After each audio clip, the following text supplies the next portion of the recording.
প্লুটোর এই অবস্থার জন্য মিঠিকে দায়ী করে কথা বলায় অনন্যাকে সবার সামনে উচিত শিক্ষা দিল নতুন।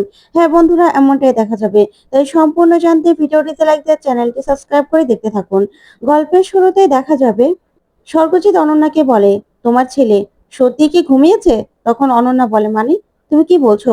তখন স্বর্গজিৎ বলে, না, তোমার ছেলের তো আবার আগের একটা রেকর্ড আছে, সেটা অবশ্যই ভুলে যাওনি তুমি। তখন অনন্যা বলে, কি যে বলো না তুমি, ওরকম কিছুই হবে না। কি বলছো তুমি? না না, আমার প্লুটো ওরকম কিছু করতে পারে না, ও তো শুধু ঘুমিয়ে গেছে, আর কিছুই না। তখনই স্বর্গজিৎ বলে, না, শুধু ঘুমিয়ে গেলে তো ভালো, কিন্তু আমার কিন্তু মন সেটা বলছে না। তখনই অনন্যা বলে, কেন? আমার ছেলে ওরকম করবেই বা কেন? ওকে তো ভালোবেসে বিয়ে করছে। তখন স্বর্গজিৎ বলে, ভালোবেসে বিয়ে করছে না জোর করে বিয়ে করছে সেটা তো আমরা সবাই জানি, তাই না? তোমার জন্য তোমার জন্য ছেলেটা বিয়েতে রাজি হয়েছিল। এসব কথা বাদ দাও। আর আমার তো মনে হচ্ছে দরজাটা ভাঙতে হবে। তখন অনন্যা বলে, না না, আমি দেখছি, দরজা ভাঙতে হবে কেন? তখনই নতুন বলে, দাঁড়াও, আমি ফোন করে দেখছি। তখনই নতুন প্লুটোর ফোনে ফোন করতে থাকে, কিন্তু প্লুটো কিছুতে ফোনটা ধরে না। তখন নতুন বলে, না, প্লুটো তো ফোনটা ধরছে না। এবার মনে হচ্ছে আমাদেরকে দরজাটাই ভাঙতে হবে। তখনই প্লুটোর বন্ধুরা বলে, আসলে আমরাও না অনেকক্ষণ ধরে এটা বলতে চেয়েছিলাম, কারণ অনেকক্ষণ ধরেই আমরা দরজাটা ধাক্কাচ্ছি, ও খুলছে না। আসলে এরকম ঘটনা তো অনেক ঘটে। তখনই স্বর্গজিৎ বলে, কি ঘটনা? তখন প্লুটোর বন্ধু বলে, আমাদের এক বন্ধু সৌমিক, ও না হার্ট অ্যাটাক করে মারা গিয়েছিল।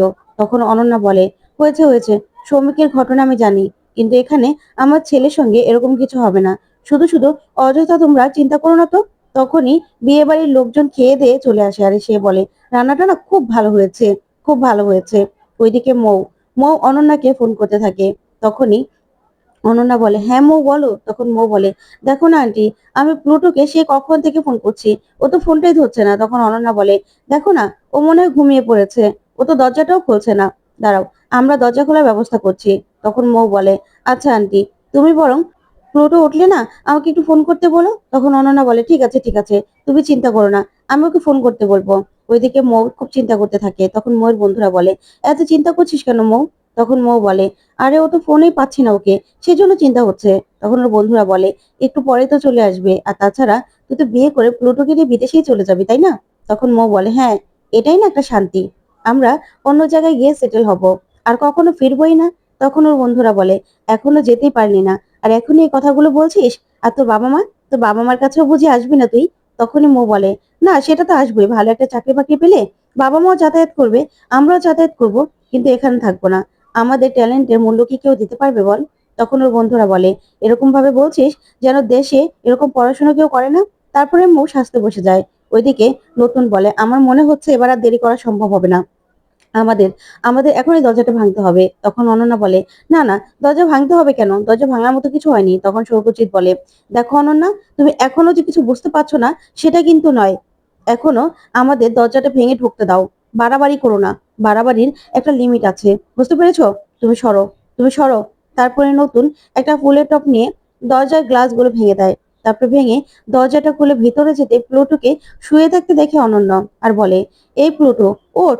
তখনই প্লুটো একদম নিজের শরীর ছেড়ে পড়ে যায়। তখন তো এই কাণ্ড দেখে সবাই হা করে তাকিয়ে থাকে। ওইদিকে নতুন বলে, আমি পালসটা ধরে দেখছি। ওইদিকে স্বর্গজিৎ স্বর্গজিৎ প্লুটোর লেখা চিঠিটা পায়। তখন চিঠিটাকে উল্টে পাল্টে পড়তে থাকে স্বর্গজিৎ। তারপরে নতুন পালসটা ধরে পুরো চমকে যায়, আর কিছুই বলে না, চুপ করে দাঁড়িয়ে পড়ে। ওদিকে স্বর্গজিৎ নতুনকে বলে, নতুন, নে, দেখ চিঠিটা পড়। তখন স্বর্গজিৎ যেন দাঁড়াতেই পারছিল না, হাঁটতেই পারছিল না। এদিকে অনন্যা বলে, কি হয়েছে? কি হয়েছে আমাকে বলো না, কি হয়েছে? তখন নতুন যেন প্লুটোর দিকে তাকাতেই পারছে না, চোখ যেন জলে ভরে আসছে।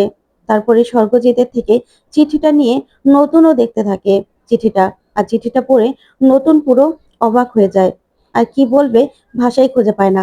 তারপরে নতুন স্বর্গজিৎকে বলে, নাও, তোমার কাছেই চিঠিটা রেখে দাও। তখন অনন্যা বলে, কি আছে চিঠিতে? আমাকে দাও না, দাও আমাকে চিঠিতে, আমার প্লুটো জ্ঞান হারিয়ে ফেলেছে, কি হয়েছে বলো না। তখন স্বর্গজিৎ বলে, জ্ঞান হারিয়ে ফেলেছে না নিজেই নিজেই এই কাজটা করেছে, সেটা তো দেখার বিষয়, তাই না? তখনই দেখা যাবে সেখানে প্লুটোর বন্ধুরা চলে আসে, আর সে বলে, এ কি, প্লুটোর এই অবস্থা কেন? আগের দিন তো মিঠির সঙ্গে ঝামেলা হয়েছিল, আর মিঠি তো মিঠিকে নাকি ও প্রপোজও করেছিল, আর আজকে এই অবস্থা। ওইদিকে স্বর্গজিতের কাছে বারবার করে চিঠিটা চাইতে থাকে অনন্যা। তখন স্বর্গজিৎ বলে, না, তোমাকে চিঠিটা দেখতে হবে না। শোনো, তুমি না চুপ করে থাকো, তুমি একদম বাড়াবাড়ি করো না। তখনই প্লুটোকে বারবার করে ওর মা ডাকতে থাকে আর বলে, প্লুটো, ওঠ না বাবা, ওঠ, তুই যা চাস তাই হবে, ওঠ, তুই যা চাস তাই হবে। এদিকে নতুন নতুন অ্যাম্বুলেন্সকে ফোন করে। তারপরেই নতুন অ্যাম্বুলেন্সকে ফোন করে আসতে বলে। ওইদিকে বলে, না, পাড়ার একটা ডক্টর আছে না, সেই ডক্টরকে একটু আসতে বললে ভালো হতো। তারপরে নতুন লোক পাঠাবে ভাবলেও নতুন বলে, না, তাতে সময় নষ্ট হবে, আমি আমি ফোন করছি। ওইদিকে প্লুটোর বাবা বলে, আচ্ছা, অ্যাম্বুলেন্স দিয়ে নিয়ে যাওয়ার সুযোগটা আমাদের ছেলে আমাদের দেবে তো? তখন অনন্যা বলে, কি বলছো তুমি, কি বলছো?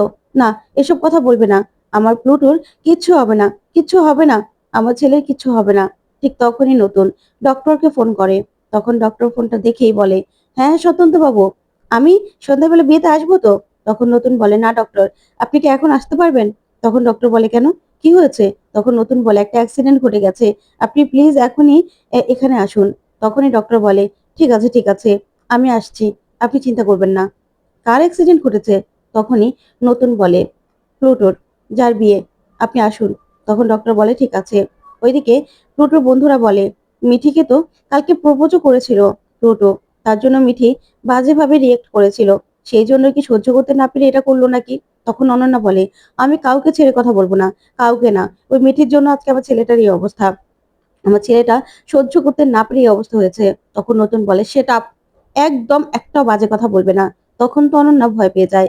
তখন নতুন বলে, এই যে তোমাদের ইগোর জন্য, তোমাদের ইগোর জন্য আজকে দুইটা ছেলে মেয়ের জীবন নষ্ট হতে চলেছে, দুইটা ছেলে মেয়ের জীবন একদম নষ্ট হয়ে গেল, এই তোমাদের ইগোর জন্য। তোমরা তোমরা আর বাড়াবাড়ি করো না, ওই চিঠিতে যা লেখা আছে না বৌদি, তার জন্য তুমি ফেঁসে যাবে, তুমি, তার জন্য দাদা এখনো এখনো তোমাকে বাঁচানোর চেষ্টা করছে। তাই তুমি না আর বাড়াবাড়ি করো না, বাড়াবাড়ি করলে আমার থেকে খারাপ আর কেউ হবে না। তখন তো এই কথা শুনে অনন্যা চোখ বড় বড় করে নতুনের দিকে তাকিয়ে থাকে। তারপরে দেখা যাবে ডক্টর আসে। ডক্টর আসলেই ডক্টর এসে বলে, স্বতন্ত্র বাবু, কি হয়েছে? তখনই নতুন বলে, এই তো, এই তো অনেকগুলো ঘুমের ওষুধ খেয়ে নিয়েছে। তখনই ডক্টর বলে, কি বলছেন, এতগুলো ঘুমের ওষুধ হঠাৎ করে কেন খেয়ে নিল? ওর তো আজকে বিয়ে, তাহলে ঘুমের ওষুধ কেন খেলো? তারপরে ডক্টর প্লুটোকে চেক আপ করে দেখতে থাকে। তারপরেই প্লুটোর পালস চেক করতেই ডক্টর পুরো অবাক হয়ে যায়। কি বলবে যেন ভাষা খুঁজে পাচ্ছে না। এদিকে প্লুটো নিজের জীবন শেষ করে পড়ে আছে। তারপরে স্বর্গজিৎ ডক্টরকে বলে, ডক্টর বাবু, আমার ছেলে জ্ঞান হারিয়েছে তো, ওকে এখনই হসপিটালে নিয়ে যাব, হসপিটালে নিয়ে গেলেই ভালো হয়ে যাবে তো আমার ছেলে। তখন অনন্যা বলে, বলুন না ডাক্তার বাবু, বলুন না। তখনই ডক্টর কিছুই বলে না। তারপরে স্বর্গজিৎ পুরো ভেঙে পড়ে আর বলে, আমাদের আমাদের কি আর কোনো আশা নেই ডক্টর বাবু? তখন ডক্টর বাবু নতুনকে বলে, আসলে যাকে ছোট থেকে বড় হতে দেখেছি, তাকে এভাবে চোখের সামনে শেষ হতে দেখবো, সেটা আমি আর ভাবতে পারিনি। আর কোনো আশা নেই, আর কোনো আশা নেই, ও শেষ হয়ে গেছে। তখন তো অনন্যা চিৎকার করে কাঁদতে থাকে। ওইদিকে স্বর্গজিৎও কাঁদতে থাকে। তখন অনন্যা বলে, কেন করলি, মায়ের উপর অভিমান করলে কেন করলি এই কাজটা, কেন করলি? তখনই স্বর্গজিৎ প্লুটোর কাছে গিয়ে বসে কাঁদতে থাকে আর বলে, প্লুটো বাবা, কেন এই কাজটা করলি তুই, কেন? তখন তো সবাই অবাক হয়ে তাকিয়ে থাকে। আর তখন অনন্যা কাঁদে আর বলে, কি করব এখন আমি, আমাদেরকে একদম পঙ্গু করে রেখে গেল আমার ছেলে, কেন করলি তুই এটা? মা বাবার প্রতি এতই রাগ ছিল? ওইদিকে দেখা যাবে ময়ের বাড়িতে গেস্টরা আসা শুরু করে দিয়েছে। তখন প্রসূন আর ছোট দাদু সবাইকে রিসিভ করছে। তখন কমলিনী আর কর্চি সেখানে চলে আসে।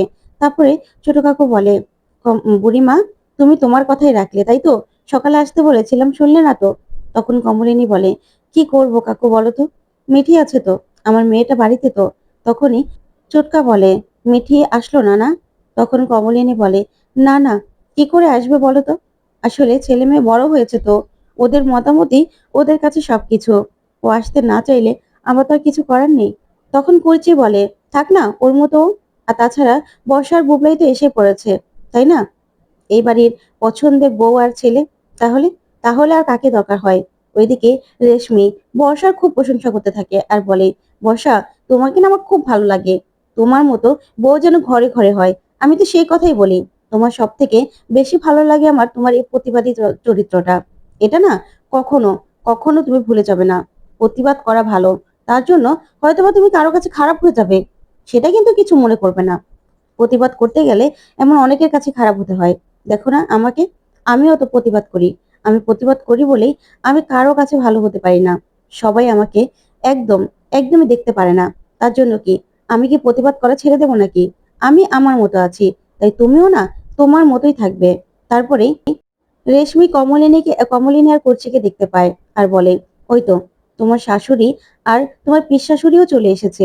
তখনই বুবলাই বলে, যাক ভালোই হয়েছে মিঠি আসেনি, কারণ শুধু শুধু ঝামেলা বাড়ানোর তো কোনো দরকার নেই, সিনকেট করে কোনো দরকার নেই। তখনই দেখা যাবে বর্ষা বলে, চুপ করো তো তুমি, তোমার বোনের পক্ষ নিয়ে তুমি কথা বলা বন্ধ করো রুদ্র। আর তোমার বোন যে সিনকেটটা আগের দিন করেছে সেটা কি ঠিক হয়েছে? ঠিক হয়নি তো।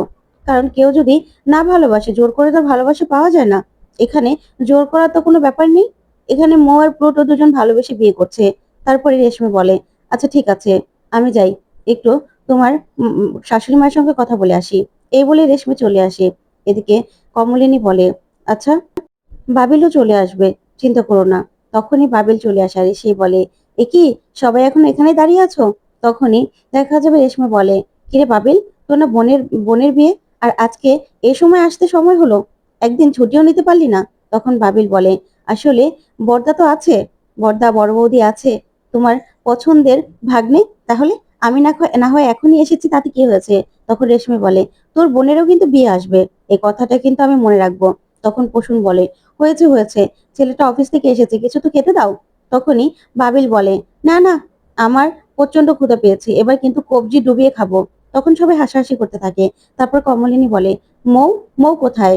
তখন রেশমি বলে, মৌ ভিতরেই আছে, কখন থেকে বলছিল যে পিসিমণি কখন আসবে, চলো মৌয়ের সঙ্গে দেখা করবে। তখনই দেখা যাবে কমলিনী বলে, হ্যাঁ চলো। এই বলে ভিতরে যায় মৌয়ের সঙ্গে দেখা করতে। ওইদিকে মৌকে গিফট দিয়ে দেয়। তারপরে দেখা যাবে নতুন নতুন ছোট কাকুকে ফোন করে। আর ছোট কাকুকে ফোন করেই প্লুটোর এই দুঃসংবাদটা দিলেই সবাই চিৎকার করে ওঠে। ওইদিকে মৌ চিৎকার করে কাঁদতে থাকে। তো বন্ধুরা, আজকের আপডেটটি কেমন লাগলো অবশ্যই কমেন্ট করে জানাতে ভুলবেন না। পরবর্তী আপডেট পেতে অবশ্যই চ্যানেলটি সাবস্ক্রাইব করবে। ধন্যবাদ।